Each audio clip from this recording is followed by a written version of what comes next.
everyone, and welcome to iFormBuilder's Understanding, Integrating, and Automating iFormBuilder Data training webinar.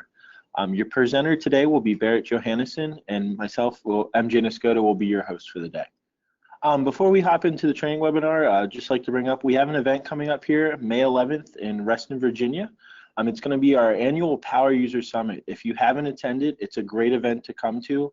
We're going to have different members of the team presenting on, product updates that are coming out and goals for 2016 of where we want to take iFormBuilder to.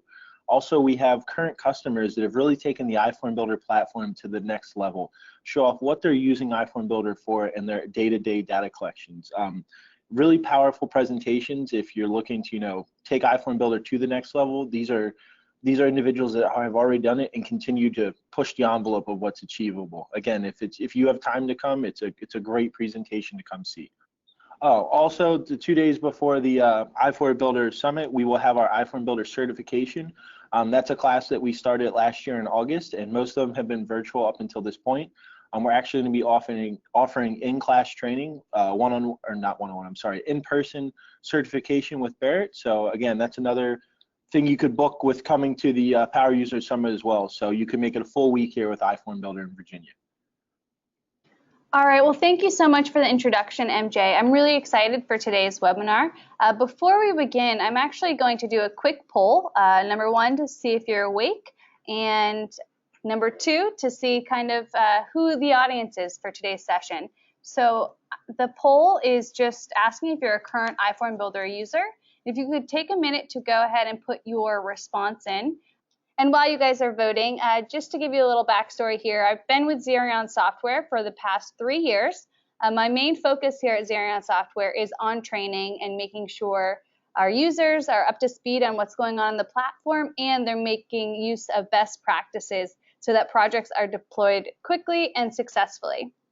So I'm going to go ahead and close that poll. And MJ, if you're wondering, we have about 20% who are not currently users, but they're looking to be soon. About 40% are users, but they're relatively new, and about 33 have been current users for a while now. So thank you all for joining us for today. Before I begin, I do want to share with you some of the different support options. I just want to make sure that you are aware of all of these. The first one is our Customer Success Center. And just to give you guys an idea, actually, before I even go into any of this, we are recording today's session. And after today's session and in the next 48 hours, I'm going to get the recording and get this PDF that I'm sharing with you and put it on a web page for you all to have access to and go back to review if you need to, and as well as have some additional resources. So then continuing, the first one is the Customer Success Center, and I urge you to go in there if you're not a current Zendesk user or iFormBuilder Help Desk user, and click the button that says Sign In, and after you do that, there'll be an area for you to sign up. Once you sign up to be a part of the Customer Success Center community, you can chat with the iFormBuilder agents, you can submit requests and view the activity of those requests. So if iFormBuilder, or if you find a bug in the system and you're trying to see, has that bug been fixed? Once you're logged into the Zendesk, you'll be able to see the status if it's still being worked on or if they've fixed that bug for you. The other piece about becoming a iFormBuilder Community Success Center user is that you can follow articles. So we have these great articles for the release notes. So if you follow those release note articles, then every time we have a new release coming out, you'll receive an email letting you know what that release is and when you can expect it to be deployed. We also have iFormBuilder training. So we do on-site and online training. We have some resources in there for you to access in that area as well, in the iFormBuilder Academy. And if you are looking to have some on-site or online training for your specific company, just let us know and we'd be happy to get those details to you. With our community, we have a add and vote for new features section of our community that I would urge you all to go check out. Once in there, you'll notice that or users are really active in adding new features that they want to see in the iFormBuilder platform. If you go in there and you see some features that you also want included, then you would want to upvote those specific features. And if your feature gets to the top of the list, then it'll be added to the iFormBuilder platform. So the community forum is actually how we got the annotation function for the drawing widget, as well as adding metadata to images, which I'm going to go through with you in a little bit today, and some other features that we've added. If you're interested in project services, we have implementation support, we have premium support plans, and we also have our professional services team. So with those different services, we're happy to help you get your project underway, and we definitely want to be there for you, with whatever capacity we can. The next piece here is we have our live webinars, and that's going to bring you to our webpage, our webinar webpage that will include all of the upcoming webinar sessions that we have and past special topic webinars, as well as past training webinar recordings. And the last one is the FormBuilder certification, and MJ already spoke on this, that we are going to have one on site for the Power User Summit, but we also have them scattered throughout the year. And if you go to our certification page, you can see some of the responses of the participants who have gone through the program, but also that we have the option to do on-site certification for specific organizations if you want to schedule that. But also we can do private certification sessions just with your company if that's something you're interested in, and we'd be happy to give you more details. So now that I've gone through that, the topics for today are accelerating mobile workflows, how to get started with integration, understanding the iFormBuilder data feeds, as well as how to use the post data. I'll share with you some integration ideas, as well as what custom web services are and how to get started with that. And we'll close with going through some of the newest releases that we have in iFormBuilder. So to start, as I mentioned, we'll go through how to accelerate mobile workflows. Now on this page, you actually see that we have iFormBuilder, we have Gnosis, we have a SQL Server data pipe, as well as the Zerion software professional services.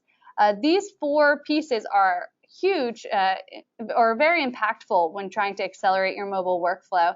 And each of these pieces are kind of come together to build a perfect situation for your projects.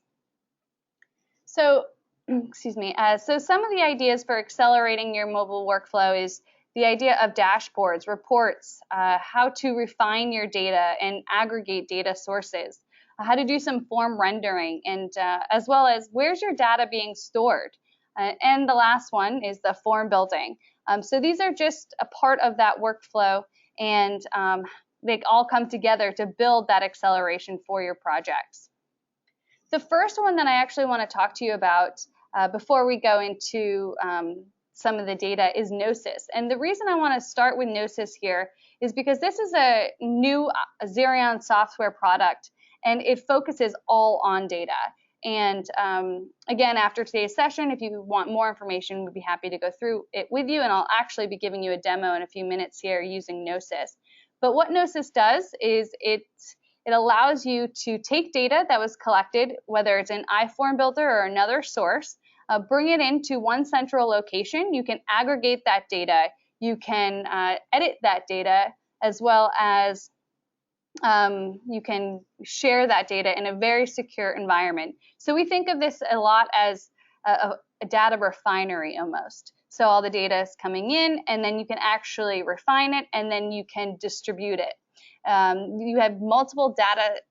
When you're bringing in your data and you're aggregating these data sources, not only can you bring in multiple sources, but you can also configure this workflow so that dependent on certain responses or certain data in those data sources, other actions will then occur. So to give you an example here, these are just some screenshots of Gnosis. This top left-hand corner is just showing a simple workflow that's taking one data source, it's coming in from iFormBuilder into Gnosis, and then it's going into a SQL Server database. The top right-hand image is just showing a quick graph that we have of data that came from iFormBuilder and could have actually come from multiple sources, and has produced this graph based off of that data that was captured. And the other two are just, again, some quick screenshots on how Gnosis appears. What we have here is just kind of going through Gnosis in a nutshell and how it streamlines your data. So this first point is it takes in the iFormBuilder data. We'll say in this example, it's a manhole form.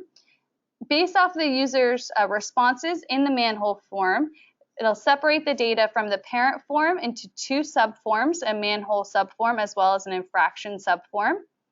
And you'll notice if you follow this path that each one of those subforms or each one of those forms then goes to a specific location. So the parent form just goes directly into a SQL Server database. The manhole subform also goes directly into a SQL Server database, but the infraction subform actually has multiple places that it could go dependent on the user's response. So the high severity, then an email will be sent out, medium severity, and again, an email will be sent out, but to a different person.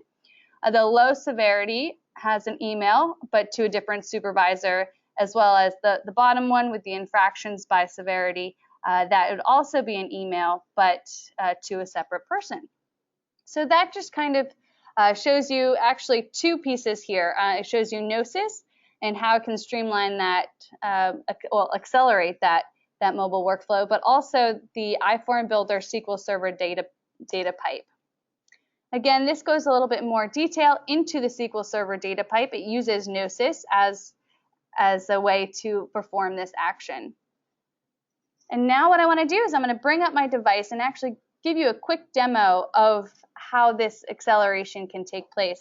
So here I'm just going and opening up my iForm account. If I open up that form and I go into this option list, so this is just a list of problems, and I have missing part, busted, dirty, cracked, and other.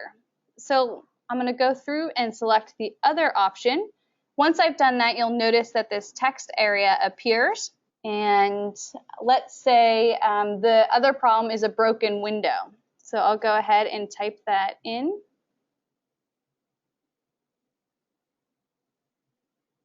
Hit done, submit this form, and sync my device. On the left-hand side, you see the workflow that I'm going through. So I've gone through the pick list. I've added a response to that text field. I've synced the device. Now what's happening in the back end is the data is going to hit iFormBuilder, and once it goes to iFormBuilder, it's automatically going into Gnosis. Gnosis is where the magic is happening, where it's saying, okay, did they choose an option from the current pick list, or did they add something in the text field? If they added something in the text field, then add it to this option list. And so Gnosis is adding the broken window field to my option list, and it's putting it at the top of the option list. So if I sync my device again, and so right now I'm syncing because I'm waiting to get a report telling me that the option list has been updated. And what's happening is after it's in Gnosis, it goes back into iFormBuilder and it updates that option list. And then the user, they should see it. If they go into the list of problems, they should see broken window. Now the reason I'm probably not seeing it is because I probably jumped the gun a little too fast here, and it hasn't done that whole process that I just mentioned. So it has to go back and forth. And hopefully now, if I just sync one more time, then I'll have the updated option list. So now we're going and, since we have about 20% of you that are brand new to iFormBuilder and still researching it, we're going to go through some of the bits and pieces of getting started to integrate your data within iFormBuilder. So the first piece here is, why do you want to go through this process? Number one, it'll eliminate that human error, which we all love. So that would mean no more data cleansing in the back end. Number two, it automates your workflow. So you're able to spend your time doing things that are a little bit more important, or maybe not more important, but just gives you more flexibility with your time. The third is that you end up saving time and money because you're able to spend your time in different ways besides cleaning up the data. The fourth is you have faster and more comprehensive data processing, so then you can take action based off of those responses. So let's say you are in you're in a field that you're job or your occupation where you're working in a disaster response. And that data is crucial, and the timing of that data is even more important when you receive it, so that you can then take action to fix the situation. So that's where having this automation and integration really impacts your workflow. And the fifth thing here is that creative thinking wins ball games. I know that sounds a little silly here, but you need to be creative when you're thinking about this integration and really coming up with a solution that works for you and is best for the users as well as your data.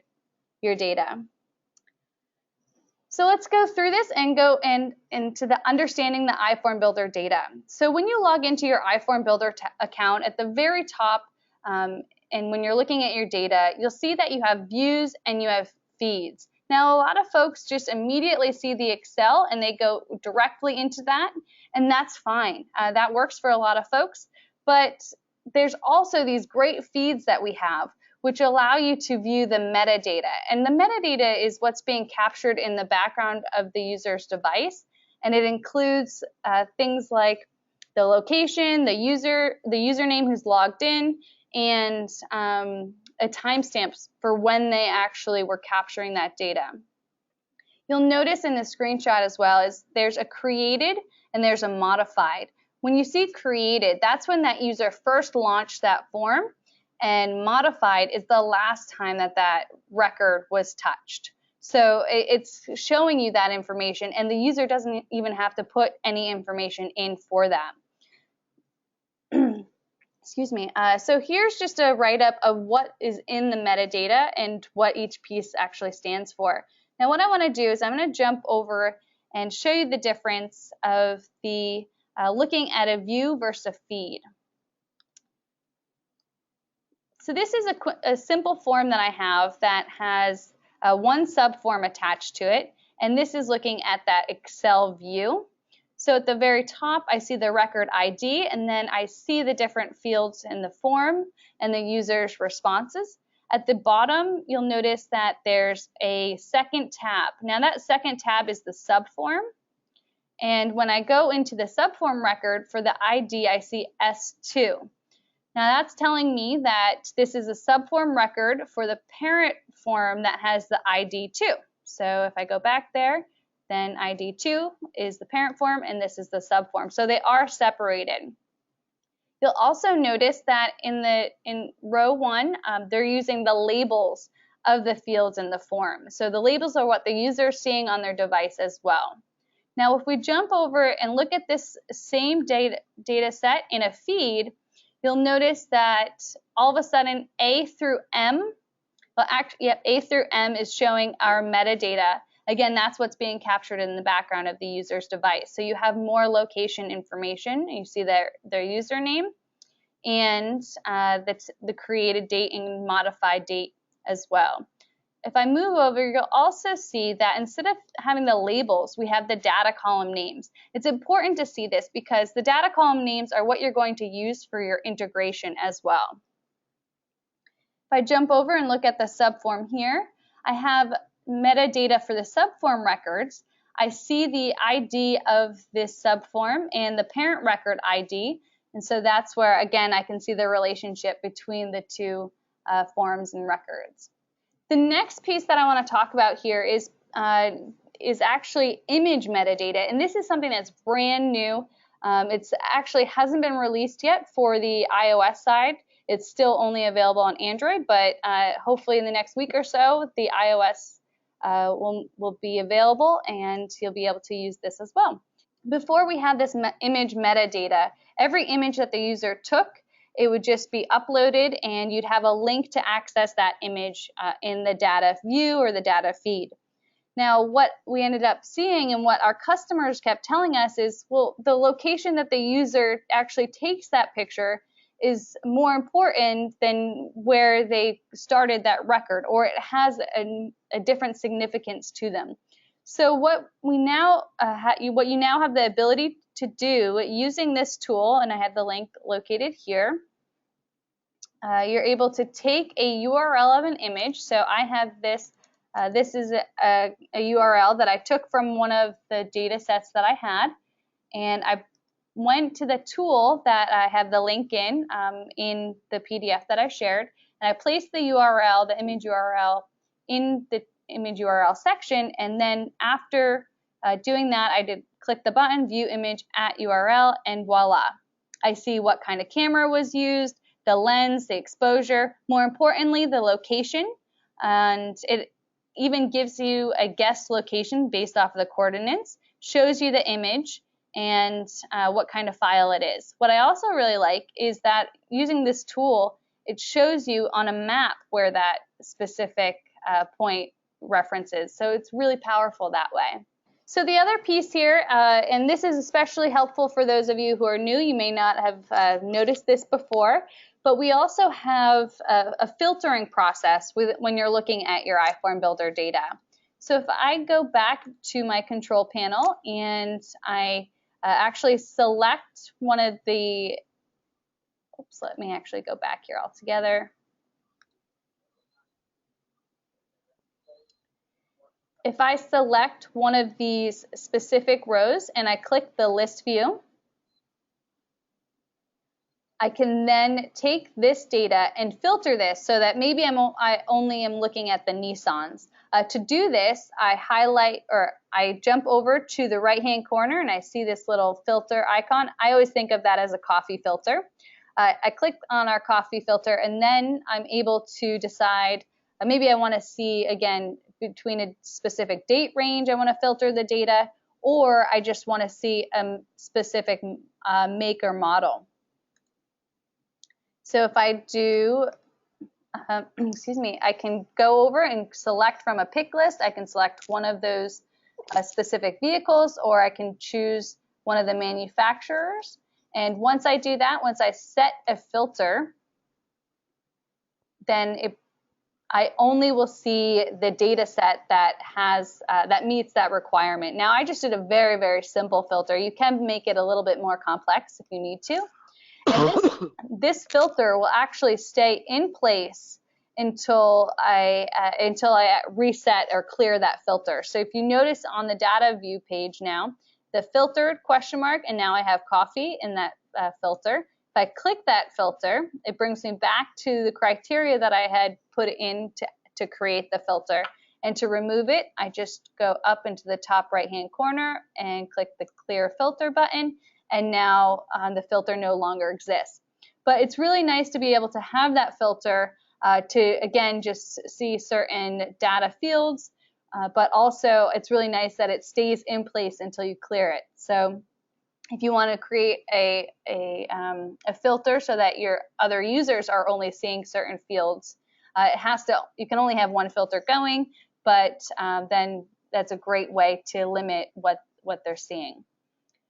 The other piece here is that not only do we have it so that you can filter records or data sets for export options, but you can also create a stored filter. Now, the stored filter differs because this is going to be used for more for our table edit functionality, as well as you can copy the grammar and use it for our API. If you are a developer and you are planning on using the API, then you can, whatever filter you create here, you can copy that grammar and then use it for your integrations.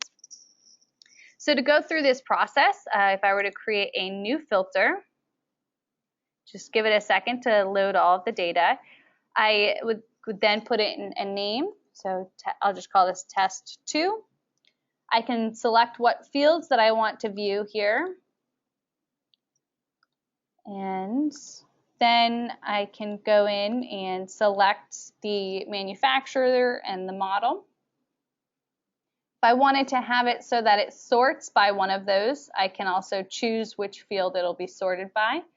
But I'll go ahead and add a rule, and let's have this so that we'll go with the vehicle manufacturer is equal to, and then we can choose Ford, and then that's a simple rule. Or if we want to add a group, we could have it so that the vehicle model also has to equal one of the Fords.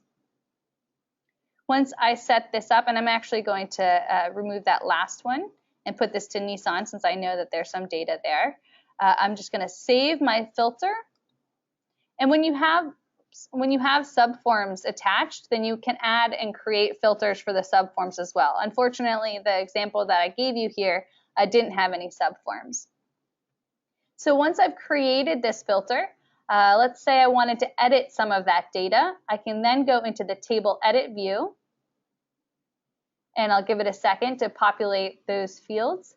And anything that I need to edit here, maybe it's the vehicle ID, I missed some numbers, then I can come in and make edits. I can also, if you have a lot of data in here, you can choose how it's sorted by, you can find a specific value, you can also you can also find equal values or less than. So there's a lot you can do with the table edit view as well as with the stored filters. Again, the true power behind the stored filter is it's twofold. So it's the table edit view, but also the ability to copy that grammar to then be able to reuse the filter that you've created here. So it's been copied to my clipboard, and then I could go in and paste that wherever I may need to. So that's the stored filter and the table edit view. And when you get this PDF, you'll notice I have links, so you'll be able to go to our help desk articles and get more information on those if you needed to. So then I have some data integration considerations. Wow, that's a mouthful, but the first thing that you need to think about here is how do you want your data to appear? So when you are building out this integration, a lot of times if you're going to use the API, you may have it so that the data column names are coming through, but you also have the preference to have labels come through as well. So it's deciding on wherever this data is going, how should the data appear?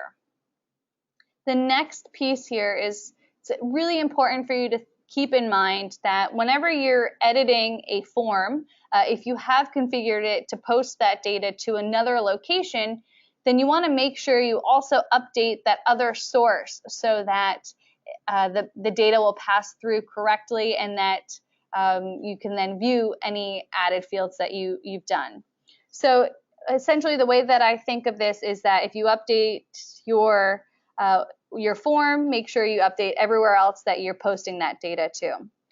The next consideration is how do you want the data to flow? Do you want it to flow just from iFormBuilder, or do you want data from another source to come into iFormBuilder, or do you want it to do both? Depending on what your data flow looks like will depend on how you build out this integration. So we're going to start with talking about the post data, and this is probably the easiest way to configure your automation and the fastest way to get your process started. Let me make this a little bit bigger. So the post URL, and actually, sorry, I probably should have jumped out of here first. Post URL is located under form assignment. So for those of you who are newer to iFormBuilder, if I go under the Forms tab and go to Form Assignment, if I select just one of these forms and click the Assign button, once I do that, I scroll down. I then have a Post Data section, and you can have multiple endpoints. So essentially, using this post data will allow you to connect to other web services. If you click the button to create a new endpoint, then where I have this, I'll jump over and give you the quick explanation. So in the name, that can be configured whichever way you want, or you can name it whatever you want. If you want to have it say, okay, this post URL is going to our CRM tool. So you could put, if you're using, let's say, Salesforce, you could put Salesforce integration in the name. Then the endpoint URL will actually come from the other web source that you're using. So in a second, I'll show you an example of what that would look like. You'll choose the post data format. Now we have XML as well as JSON. As far as what the format is, the other web tool that you're going to be using will tell you what kind of source it should be formatted as. With the post data content type, we have it it's a drop-down list, and you'll notice that I have the native application, so with the JSON, and let me actually show you. We have native application, and we also have key value pair. So what key value pair does is it allows you to create a key, and you would create a key in the other web tool that you're using, and then that key would have to match up here for that data to flow. Next, underneath that, we have the use labels area. And what this does is, before we had this little checkbox, every time you were using our post URL, you would only have the option to see the data column names in your forms and in your the data source that you're passing to. Now, if you check this box off for this integration, then not only will you have the data column name, but you'll also have the label. So you'll notice here on the right-hand side, I've given you a quick example where the top, like the asset no description, asset underscore no description is the data column name, where underneath that is the label. And again, the label is what the user sees on their device. And so to have your data source include those labels, you do need to check off the box that says use labels. Beneath that, we have the error email, the notification email, as well as the guaranteed delivery, which I would urge you to have checked off as a part of your workflow so that you are notified if the post is not configured correctly or if it's not able to go to your endpoint that you've created. So to simplify this again, what you're doing here is by using this post URL, you're telling iFormBuilder every time that this form has a new record, so the user synced their device and a new record has been added to the data set, I want you to automatically post it to the endpoint that I've specified here in the post URL. So that's the first step that I would urge you to get started with your integration if you haven't done so yet. These are just some examples of what that would look like. So we have with Google integration, Google will give you what they call a web app URL. So you'd copy that web app URL, and that's what you'd paste in the post URL section of, if I jump over here, in the endpoint URL section here. And I also have the example here with web merge. MJ, are there any questions? Or are we good to go? We're good to go, Barrett. Barrett, can you hear me coming in clear? Some of the attendees said that my voice was coming in soft. It was coming in soft before, but you are loud and clear now. Okay, perfect. Thanks. But no, there's no questions at the moment. All right, well, thank you. And again, always just interrupt me if anything comes in. Will do. So now I want to jump over and give you some integration ideas here. And these are developed just from some of the workflows that we've seen other customers doing and some tools that we have actually built integrations with. So Clipfolio has a deep iFormBuilder connection. I didn't say that right, but Clipfolio has a specific integration for iFormBuilder users, and Clipfolio is a dashboarding tool. So with Clipfolio and iFormBuilder and using the post, you're able to configure it so that so any of your record data will automatically be posted to a dashboard that you've created in Clipfolio, and you'll be able to view that in real time, which is hugely powerful. I actually know a customer who they have 2 big screen TVs in their office that they're using, and every day it's running Clipfolio with iFormBuilder data so that people can see their successes as well as what areas may need help, and it's really powerful that way. Another tool that we have here is web merge, and I'll show you in just a few minutes an example of why some groups choose to use web merge. And then Zapier, which is another tool that I use all the time, and I'll show you that as well. Zapier, you're able to be a non-developer and build out these integrations. And sometimes you can do these integrations in less than 10 minutes with Zapier. So it's so helpful. Some groups will also use Zoho and Zoho reports. And then we have a ArcGIS and an Esri connector. So iFormBuilder data can automatically be updated in Esri. And that's also really powerful. And some other solutions that people use are like Tableau.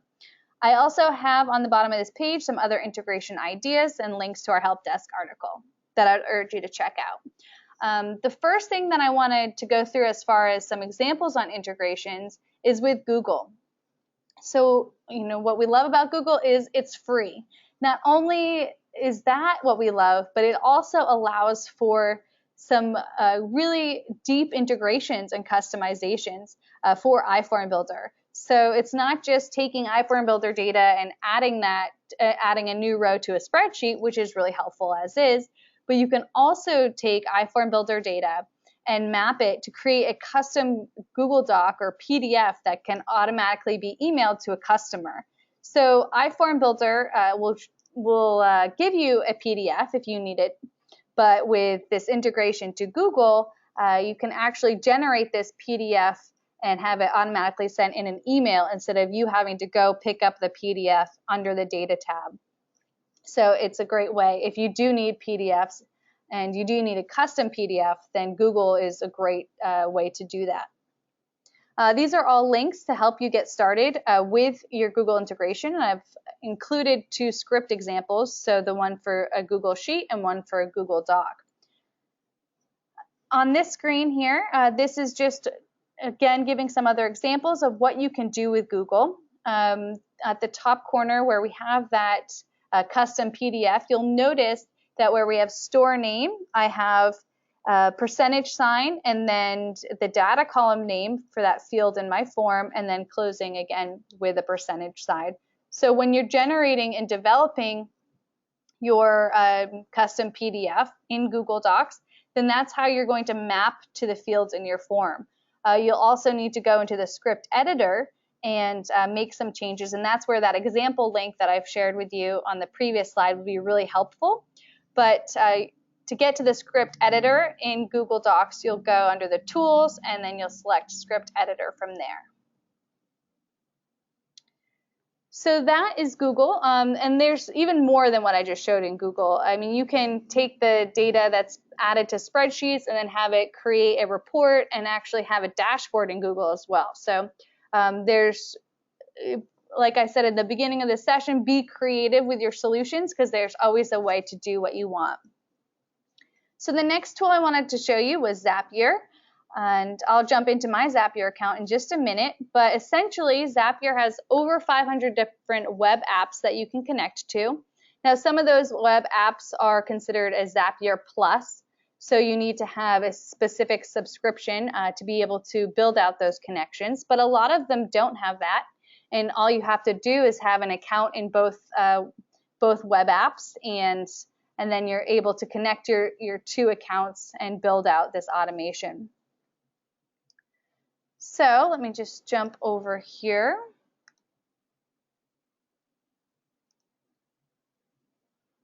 So right now, you'll notice that automatically I have iFormBuilder showing up because that's usually what I'm using when I build out my integrations. They give you some examples on how to use iFormBuilder and some other integration or some other workflows people have created with iFormBuilder. So it's not just going from Google to iFormBuilder or going from email. There's a lot of different options, and there's so much flexibility within Zapier. So if I were to go to the Explore section, and if I scroll down, I can see the different actions and triggers that I have for iFormBuilder. So essentially what a trigger is it's what's starting this process, starting your automation. So let's say with iFormBuilder, you have every time a new user is created in a profile, you want a new form assignment to happen. So you can actually set up this automation from iFormBuilder to iFormBuilder instead of having to connect to another web tool if you don't want to. And if I were to go under here, I'm going to go through and just show you some of these apps, or show you one example Zap that I've done. What I've done for this specific one is I've connected it so that it goes from Eventbrite and it's filtered, and then it goes into a Google spreadsheet. And I have this set up so that it's an instant automation so that I can see it in real time. If I were to just click on this Zap, then it kind of walks through the workflow that I have. And if you have time to go through this, you can have a free account in Zapier and you can start your automation. And again, you can basically have your whole workflow automated in less than an hour using Zapier. Hey, Barrett. Barrett? Yep. I just had a question come in. In the terms of post data format, what's the difference between JSON and XML? So it really comes into what comes into play is, again, where you're posting the data to. Some of these other web tools have a specification. They only do XML or they only do JSON. A lot of times, and a lot of newer web services will use JSON because it is less clunky. So XML can sometimes carry along a lot of essentially some configurations in the background that make it a heavier document than if you were to use JSON. Hopefully that was clear. Let me know if there's a follow-up question on that one, MJ. Okay, we'll do. Any other questions? Nope, continue, Barrett. All right, thank you. So the next piece here for a tool that we've used and we have a lot of customers using is WebMerge. This is where on the left-hand side you can see a basic iFormBuilder report. So you're able to see how the record would appear and how it was configured. Then with WebMerge, the same way you were able to do it in Google Docs, you can generate a custom PDF and have it automatically emailed once it's you'd use the post URL so that once the record was submitted from iFormBuilder, it would be posted to your WebMerge that you've built out that custom PDF. And then once in WebMerge, then you can have it posted to an email or build out another configuration. So it's building out your whole workflow that way. The other point that I want to mention here is that what we've talked about with Zapier, what I've talked about with WebMerge and building custom PDFs, these are also things that Gnosis can do. So keeping that in mind so that you don't have to have 100 different solutions for your workflow, Gnosis could perform all these tasks for you as well. The next piece is that if you are someone who uses Esri, the Esri platform, then iFormBuilder does have a connection to Esri, and you can have a couple different workflows.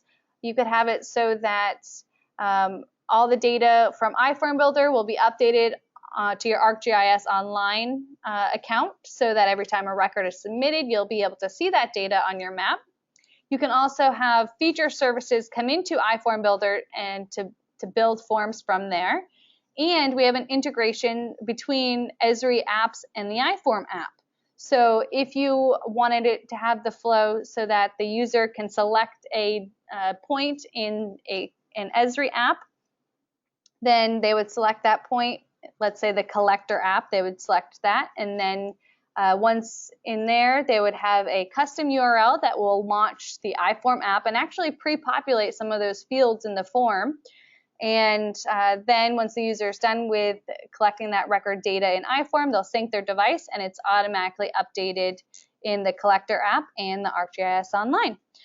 If you want to see more on that workflow, I do have a link to a Vimeo recording that we have walking you through how that's configured, as well as if you're interested in connecting your Esri ArcGIS Online account to your iFormBuilder account, then I have the steps mapped out here as well.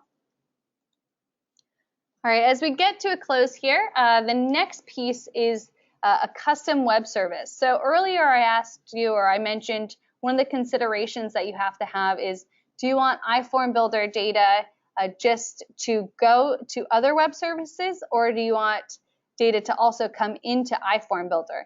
And if you answered that you want data to come into iFormBuilder, then that's where custom web services or Zapier really come into play.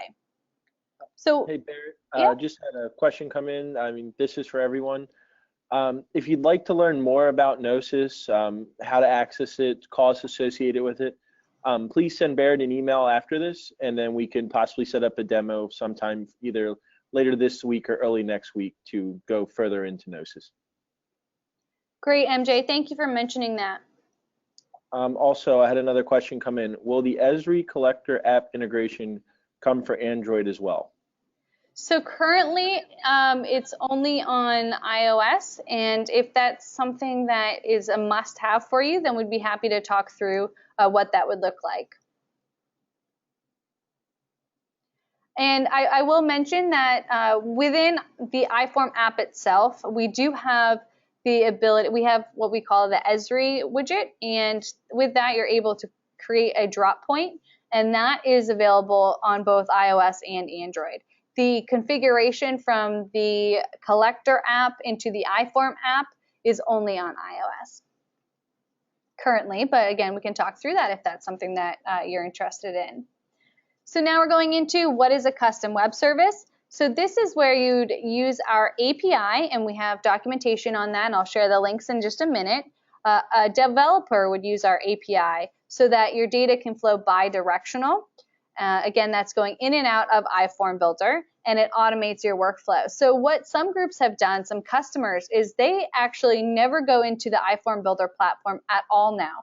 All they do is they use our API, and they've done enough development work that every time a user submits a record from iFormBuilder, it hits the iFormBuilder server, then goes to multiple other locations, and then the data is then removed from the iFormBuilder cloud, and so they don't even have to worry about what that looks like. Now, some groups keep that data in iFormBuilder, even though they're posting it to other places or are using the API to have it go to other locations, but they use the iFormBuilder server almost as a backup of that data if they ever lose it for some reason.